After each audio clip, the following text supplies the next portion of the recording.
Shri Venkateswara gold తాకట్టులో ఉన్న మీ బంగారాన్ని విడిపించి కొనబడును.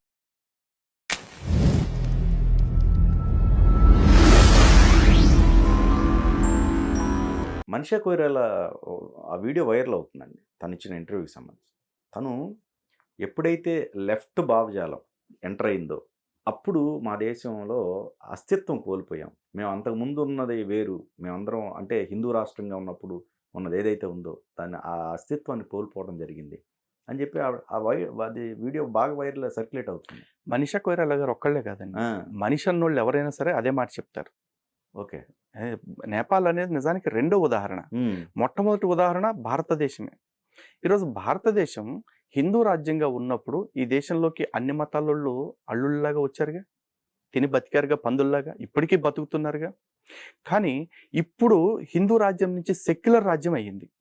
మొన్న నరేంద్ర మోడీ గారు ఒక 3 చట్టాలు తేవాలని ట్రై చేశారు. సీఏఏ, ఎన్ఆర్సీ, ఎన్పీఆర్ అని చెప్పేసి. అంటే పక్క దేశాల్లో సరిహద్దు దేశాల్లో ఎవరైతే మత హింసకి గురవుతున్న మైనారిటీలు ఉన్నారో, అంటే ముస్లిం దేశాల్లో మత హింసకు గురవుతున్న క్రైస్తవులు కావచ్చు, హిందువులు కావచ్చు, బౌద్ధులు కావచ్చు, సిక్కులు కావచ్చు, జైనులు కావచ్చు, వీళ్ళందరినీ కూడా భారతదేశంలోకి తీసుకువచ్చి వాళ్ళకి శరణార్థుల హోదా ఇచ్చి భారతదేశంలో వాళ్ళు బ్రతకడానికి అవకాశం ఇవ్వాలి అనుకున్నారు.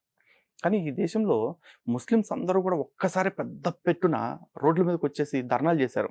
సిఏఏ, ఎన్ఆర్సీని రద్దు చేయాలి అని చెప్పేసి. మరి ఈ గాడిద కొడుకులు అందరూ బంగ్లాదేశ్ నుంచి చొరబాటుదారులు భారతదేశంలోకి వచ్చి ఓటర్ కార్డులు తీసుకున్నప్పుడు, ఆధార్ కార్డులు తీసుకున్నప్పుడు నోట్లు ఎవరిది పెట్టుకున్నారు? బర్మా నుంచి రోహింగ్యా వాళ్ళని తరిమేస్తే భారతదేశానికి పారిపోయి వచ్చినప్పుడు ఇక్కడ పాత బస్తీ దాకా వచ్చి సెటిల్ అయిపోతే ఇక్కడే ఉంటున్న ఒక ఎమ్మెల్యే, ఒక మూర్ఖుడు మీ అందరికీ ఆధార్ కార్డులు, ఓటర్ కార్డులు ఇప్పించే బాధ్యత నాది అన్నప్పుడు వీళ్ళ నోట్లు ఎవరిది పెట్టుకున్నారు? అంటే భారత్ హిందూ దేశంగా ఉంటే భారత్తో పాటు భారత్ చుట్టుపక్కల ఉన్న ప్రపంచ దేశాలన్నీ కూడా బాగుంటాయి.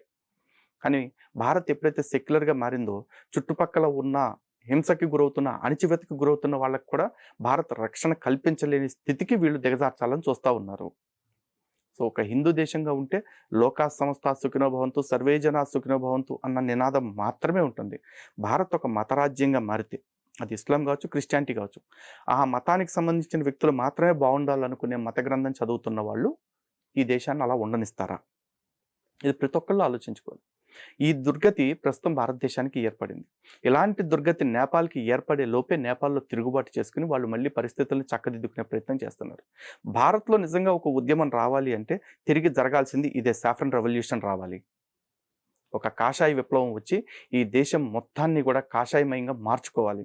ఎందుకు కాషాయమయంగా మార్చుకోవాలంటే కాషాయం అనేది త్యాగానికి గుర్తు.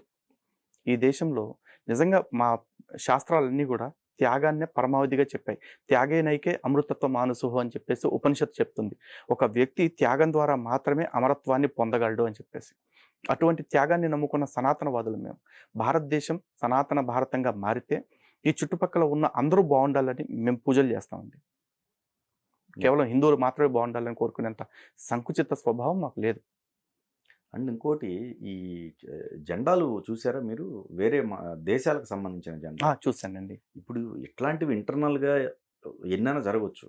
కానీ వేరే దేశాలకు సంబంధించిన ఫ్లాగ్స్, ఇస్లాం కంట్రీకి సంబంధించినవి, అవి అసలు ఉపేక్షించేది కాదండి. అది ఇమీడియట్గా వాళ్ళ పైన చర్యలు తీసుకోవాలి. ఇమీడియట్గా 100% చర్యలు కాకినాడలో తీసుకోవాలండి. అయితే ఇప్పుడు వాళ్ళంతా కూడా తెలివి మీరిపోయారు. పూర్వం ఎట్లా ఉండేదంటే, దేశం మీద ప్రేమ ఏంటండి? ఆ దేశాల మీద, ఆ దేశాల మీద వాళ్ళకి ప్రేమ ఉంటుందండి. పూర్వం ఎట్లా ఉంటుంది అంటే, ఇప్పుడు పాత బస్తీలో మీరు చూసినట్లయితే ఒక ఆకుపచ్చ జెండాకి మధ్యలో చందమామ కనిపిస్తూ ఉండేది. ఓకే. ఎందుకంటే అది పాకిస్తాన్ మరియు బంగ్లాదేశ్ జెండాలను పోలి ఉండేలాగా కట్టుకునేవాళ్ళు. కానీ పోయిన ఏడాది నుంచి ఈ ఏడాది కానీ ఈ మిలాదున్ నబీ కనుక మొన్న ర్యాలీలు చేశారు కదా, మీరు చూసినట్లయితే ఒక గ్రీన్ పట్టి, రెడ్ పట్టి, వైట్ పట్టి, బ్లాక్ పట్టి ఉన్న జెండాలను కొత్తగా పెట్టుకోవటం మొదలుపెట్టారు. రైట్. ఎందుకంటే అది పాలస్తీనా జెండాలని పోలి ఉంటుంది. యాజ్ ఇట్ ఈస్ పాలస్తీనా జెండాలని పెడితే మొన్న కాకినాడలో కేసులు అయింది కాబట్టి పాలస్తీనా జెండా యథాతథంగా పెట్టకుండా పాలస్తీనా జెండాలను పోలి ఉండేలాగా ఈ 4 రంగుల జెండాలని పెట్టుకుంటున్నారు. దాని మీద ఏదో రాతలు రాసుకుంటూ ఉన్నారు వాళ్ళు. అంటే తెలివి మీరిపోయారు. మేము పాకిస్తాన్ కోసం, మేము బంగ్లాదేశ్ కోసం, మేము టర్కీ కోసం, మేము సౌదీ అరేబియా కోసం, మేము పాలస్తీనా కోసం పని చేస్తాము అని చెప్పకనే ఈ దేశ ప్రజలందరికీ కూడా హింటిస్తూ ఉన్నారు. ఎందుకంటే భారతదేశం వాళ్ళకి ఎప్పుడు కూడా మాతృభూమిగా వాళ్ళు భావించట్లేదు. And at the same time వీళ్ళందరికీ ఈ అహంకారం రావడానికి కారణం ఏంటి అంటే, పార్లమెంటు సాక్షిగా ఇక్కడ అసదుద్దీన్ ఓవైసీ అనే వ్యక్తి జై పాలస్తీనా అని చెప్పేసి అన్నాడు. జై భారత్ అని అనని వ్యక్తి, జై భారత్ మాత అని చెప్పని వ్యక్తి జై పాలస్తీనా అని పార్లమెంట్ వేదికగా చెప్పి ఈ దేశపు సార్వభౌమాధికారాన్ని ప్రశ్నించాడు. అతని మీద ఏమైనా చర్యలు తీసుకున్నారా? అరే పార్లమెంట్లో పక్క దేశం భజన చేసినోడికి, అది పక్క దేశం కూడా కాదు, ఇప్పుడు ప్రస్తుతం మన మిత్ర దేశం కాని దేశానికి భజన చేసినోడికి మనం ఏ శిక్ష విధించలేకపోయాం, సరైన కేసులు పెట్టలేకపోయాం. మరి ఒక ఎంపీనే ఏమీ చేయలేని వాడిని ఒక రోడ్డు మీద ఎవడన్నా తిరుగుతుంటే వాడిని ఏం చేయగలుగుతాం మనం?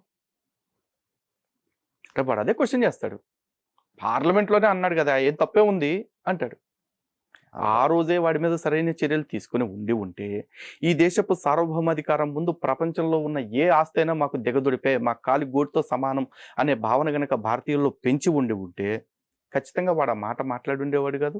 అలా మాట్లాడిన వాడిని వీళ్ళు ఉపేక్షించి ఉండేవాళ్ళు కాదు. కానీ వాళ్ళ పిల్లల్ని చూస్తుంటే మైనర్ పిల్లలు, చాలా చిన్న పిల్లలు ఉన్నారు, కొంతమంది ఉన్నారు, అందరు కుర్రోళ్లే.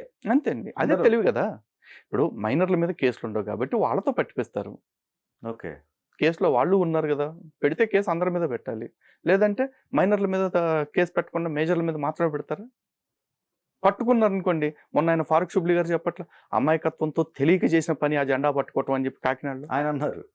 అమాయకత్వంతో అట్లా కూడా చేస్తారా? వదిలేయమని. అంటే ఏ దేశపు జెండానో పట్టుకుంటున్నామో, ఏ ఎజెండా పట్టుకుంటున్నామో తెలియకుండా అంత ధైర్యంగా కారుల్లో తిరుగుతారు. ఒక కారు అయితే అమాయకత్వం, 4 కారుల్లో ఒక్కడికి కూడా అది పాలస్తీనా జెండా అని తెలియలేదా? ఎవరిని సార్ పిచ్చోళ్ళని చేస్తారు ఈ జనాల్ని?